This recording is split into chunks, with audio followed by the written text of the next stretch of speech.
My job is an important part of my life. I get to use my skills and help make a difference. I work with a network of colleagues and friends that I enjoy, and I get paid too. It's how I make my living. But it's really hard for some Manitobans to even get a job, and that includes 35,000 Manitobans with disabilities who have given up looking for work, are unemployed, or have been told they shouldn't even try. What a waste!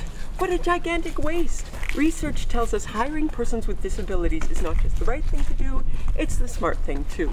They're more productive, they stay longer, and they make for a happier, healthier workplace. And it's not as if we don't need more workers. We're an aging society. Headlines tell us that a severe labor shortage is looming. So what am I missing? Manitobans with disabilities are the greatest untapped pool of workers ever. Well, at least since women were encouraged to work outside the home. Hard to imagine, eh? We like to think we're smart and good at change. Turns out, not so much. Government needs to show leadership. We need to encourage rather than discourage persons with disabilities to get a job. Give us the same access to employment and training support as persons without disabilities. Because as a person with a disability, there are some things I can't do, but there are lots of things that I can do.